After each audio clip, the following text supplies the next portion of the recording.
नमस्कार, जय हिंद। स्वागत है आप सभी विद्यार्थियों का आपके अपने यूट्यूब प्लेटफॉर्म उदय एजुकेशन में। विद्यार्थियों, इस वीडियो में बात करेंगे वार्षिक परीक्षा सत्र 2023 की दृष्टि से इम्पोर्टेंट कक्षा 6 के हिंदी विषय के पेपर के बारे में, जो कि आपके आने वाले वार्षिक परीक्षा की दृष्टि से वेरी वेरी मोस्ट इम्पोर्टेंट रहने वाला है। तो आप सभी विद्यार्थियों से निवेदन रहेगा, वीडियो को अंत तक देखिएगा, वीडियो को लाइक कर दीजिएगा। अभी तक आपने हमारे चैनल को सब्सक्राइब नहीं किया तो चैनल को सब्सक्राइब जरूर कर देना है।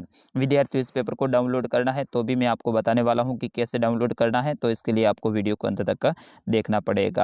और विद्यार्थियों, हाँ, इस पेपर के सारे प्रश्नों के उत्तर मैंने साथ में लिखे हैं ताकि आपको अच्छे से याद हो जाए। चलिए बढ़ते हैं पहले प्रश्न की ओर। पहला प्रश्न, रस से खा लेती हैं चिड़िया, क्या खा लेती हैं? ऑप्शन अ गेहूं के दाने, ऑप्शन ब जुड़ी के दाने, ऑप्शन स चावल के दाने और ऑप्शन द अनार के दाने। तो विद्यार्थियों, इसका सही आंसर क्या हो जाएगा? ऑप्शन नंबर ब रहेगा, जुड़ी के दाने हैं वो चिड़िया खा लेती हैं। तो अपना सही उत्तर रहेगा ऑप्शन ब। अगला प्रश्न है प्रश्न संख्या 2, कार्निस पर चिड़िया के कितने अंडे थे? 4, 2, 3, 5। तो विद्यार्थियों, यहाँ पे चिड़िया के अंडे हैं वो 3 थे। तो ऑप्शन नंबर श रहेगा इसका सही उत्तर। अगला प्रश्न है प्रश्न संख्या 3, गोल हैं खूब मगर इसमें गोल कहा गया है सूर्य को, चंद्रमा को, आकाश को या फिर तारों को? तो विद्यार्थियों, गोल है वो चंद्रमा को कहा गया है। तो ऑप्शन नंबर ब रहेगा इसका सही उत्तर। विद्यार्थियों, ऐसे ही प्रश्न आपके परीक्षा में आने वाले हैं, तो आप जरूर इस पेपर को पूरा का पूरा देखिएगा और अच्छे से याद कर लीजिएगा।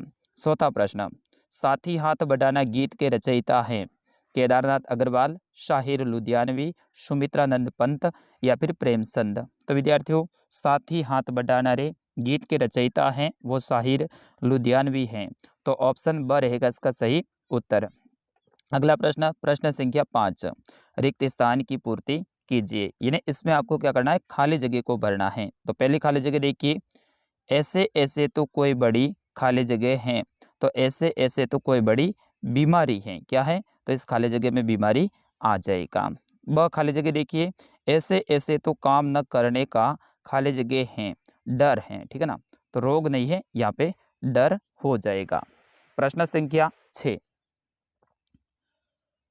एक से एक मिले का क्या अभिप्राय है? एक से एक मिले का क्या अभिप्राय है? तो विद्यार्थियों, इसका सही उत्तर क्या हो जाएगा?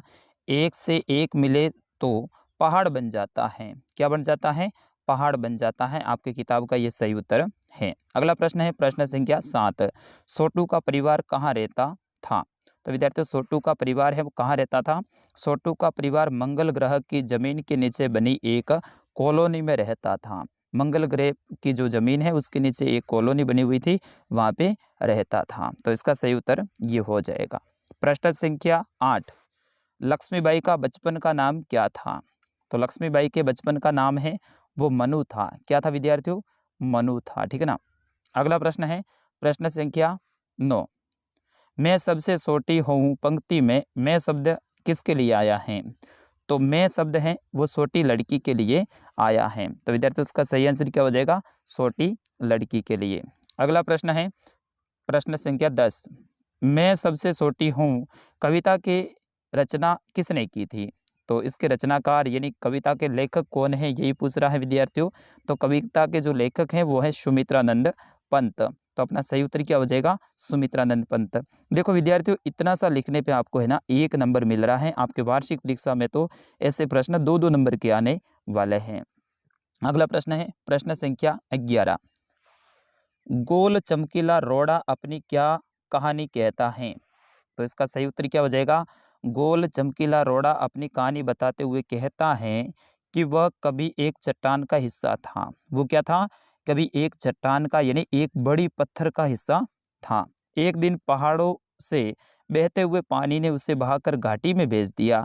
यानी जो चमकीला रोड़ा है वो बोल रहा है कि एक दिन मैं क्या था, एक बड़ा सा जो चट्टान है ना उनका भाग था, लेकिन पहाड़ों से जो पानी बहता है यानी पानी चलता है ना, तो उस पानी ने मुझे बहाकर घाटी में भेज दिया। यानी घाटी का मतलब होता है जो पहाड़ों के बीच में जो बीच वाला जो खाली क्षेत्र होता है उसे घाटी कहा जाता है, जहाँ पे पेड़ वगैरह जंगल ज़्यादा होते हैं।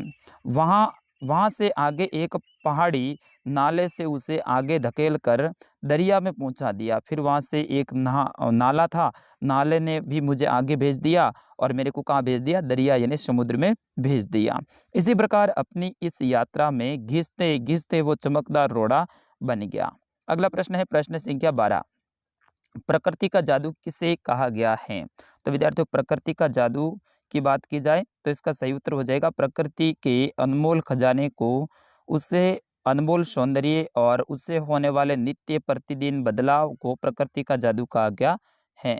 तो इसमें आप पेड़ पौधे वगैरह, प्राकृतिक बदलाव, पहाड़, नदियाँ, झीलें, झरने, ये भी आप लिख सकते हैं। अगला प्रश्न है प्रश्न संख्या 13। झांसी की रानी कविता से क्या संदेश दिया गया है? तो विद्यार्थियों, झांसी की रानी आपकी कविता है, उससे आपको क्या संदेश दिया गया है कि अंग्रेजों की गुलामी से देश को आज़ादी दिलाने में अनेक देशभक्त वीर वीरांगनाएं शहीद हुए थे और अपन को भी देश के लिए हमेशा आगे आना है। अगला है, मास्टर जी ने मोहन के ऐसे ऐसे की क्या दवाई बताई है? तो मास्टर जी ने मोहन के ऐसे ऐसे की दवाई बताई है कि उसे स्कूल से 2 दिन की छुट्टी मिलेगी और उसमें वह अपने स्कूल का सारा काम पूरा करेगा। अगला प्रश्न है प्रश्न संख्या 15। सागर ने रास्ता छोड़ा, पर्वत ने शीश झुकाया, शाहिर ने ऐसा क्यों कहा है? तो शायर ने ऐसा इसीलिए कहा है क्योंकि एक साथ मिलकर काम करने से बड़ी जो बाधाएं हैं उनके रास्ते भी निकल आते हैं, यानी काम आसान हो जाता है। इसका मतलब क्या हुआ कि अपन मिलकर काम करें ना, तो कितनी भी बड़ी समस्या यानी बाधा आए तो भी उसका रास्ता निकल सकता है और जो काम अपन को बड़ा मुश्किल लगता था ना विद्यार्थियों, वो आसानी से हो सकता है। अगला प्रश्न है प्रश्न संख्या 16। चांद से थोड़ी गप्पे कविता से क्या संदेश मिलता है? तो विद्यार्थियों, इसका सही आंसर हो जाएगा चांद से थोड़ी गप्पे कविता से यह संदेश मिलता है कि प्रकृति के नियमानुसार चांद घटता और बढ़ता रहता है। अगला प्रश्न है प्रश्न संख्या 17। केशव और श्यामा ने चिड़िया के अंडों की रक्षा की या फिर नादानी की? तो केशव और श्यामा ने क्या किया था? चिड़िया के जो अंडे थे उनकी रक्षा की थी या फिर नादानी की थी? विद्यार्थियों, आप भी बता सकते हैं इसका आंसर। तो इसका सही आंसर क्या हो जाएगा? केशव और श्यामा ने चिड़िया के अंडों की रक्षा करके नादानी की थी, क्योंकि उन्होंने चिड़िया के अंडों को धूप से बचाने तथा उनके खाने पीने का इंतजाम किया था। इससे अंडे सू लेने से गंदे हो गए थे और चिड़िया ने उन्हें गंदे मानकर नीचे गिरा दिए थे। तो विद्यार्थियों, उन्होंने तो कहा था कि भाई धूप से बचाने के लिए अपन सही जगह पे रखते हैं, बच्चों ने जो ऐसा सोचा था, लेकिन वो थी क्या? उनकी नादानी थी। नादानी का मतलब होता है उनको पता नहीं था कि अपन अंडों के हाथ लगाते हैं ना, तो फिर उसके बाद में चिड़िया है या फिर पक्षी है उन अंडों को अपने पास में नहीं रखता है, उसको दूर कहीं डाल देता है और उसी तरह से वो चिड़िया ने भी उन अंडों को नीचे गिरा दिया था। प्रश्न संख्या 18। आशय स्पष्ट कीजिए, यानी इनका अर्थ आपको बताना है। रस उड़ेल कर गा लेती हैं, वह स्वतंत्र होने से मधुर स्वर में गाती हैं और अपने मीठे स्वर से वातावरण को आनंद से भर देती हैं। इसका आशय ये है। अगला प्रश्न है प्रश्न संख्या 19। इसमें आपको क्या करना है? विलोम शब्द लिखना है। अच्छे का विलोम बुरा हो जाएगा, अपना का पराया हो जाएगा, एक का अनेक हो जाएगा और धर्म का अधर्म हो जाएगा। इस तरह से आपको इनके विलोम शब्द लिखने थे। प्रश्न संख्या 20। निम्नलिखित के 3-3 पर्यायवाची शब्द लिखिए। तो आकाश के 3 पर्यायवाची लिखने हैं, व्योम, गगन, अंबर। जल के 3 पर्यायवाची लिखने हैं, वारी, पानी, नीर। कमल के पर्यायवाची 3 लिखने हैं, अंबुज, खड़का और लेखनी। और आग के 3 पर्यायवाची लिखने हैं, अग्नि, दहन, पावक। इस तरह से आपको पर्यायवाची शब्द याद करना है, आपके एग्जाम में आएगा। 21वां प्रश्न है कि संज्ञा किसे कहते हैं और ये कितने प्रकार की होती हैं? तो विद्यार्थियों, इसका सही आंसर हो जाएगा किसी व्यक्ति स्थान के नाम को संज्ञा कहते हैं और संज्ञा 3 प्रकार की होती है। जैसे कि किसी कोई व्यक्ति है तो उनके नाम को क्या कहेंगे? अपन संज्ञा कहेंगे, या फिर कोई स्थान है उसको भी क्या कहेंगे? संज्ञा कहेंगे। संज्ञा 3 प्रकार की होती है। एक तो होती है व्यक्तिवाचक संज्ञा, एक होती है जातिवाचक संज्ञा और एक होती है भाववाचक संज्ञा। अगला प्रश्न है प्रश्न संख्या 22। अपने प्रधानाध्यापक जी को अवकाश के लिए प्रार्थना पत्र लिखना है। तो आपको अवकाश के लिए यानी छुट्टी के लिए आपको एप्लीकेशन लिखनी है। तो यहाँ पे सबसे पहले आप क्या लिखेंगे? सेवा में। फिर उसके बाद में नीचे वाली लाइन में यहाँ पे थोड़ी सी जगह छोड़ने के बाद में श्रीमान प्रधानाध्यापक महोदय, अपने जो स्कूल का नाम है वो लिख देना है। फिर उसके बाद में विषय लिखना आपको, ठीक है ना। 3 दिन की छुट्टी के लिए प्रार्थना पत्र, यहाँ पे आवेदन पत्र थोड़ा-सा ठीक है, चलेगा। यहाँ पे प्रार्थना पत्र आप लिख दीजिएगा, ठीक है। फिर उसके बाद में यहाँ पे कक्षा शिक्षक महोदय और कक्षा 5वीं वगैरह जो भी हैं आपको लिख देना है।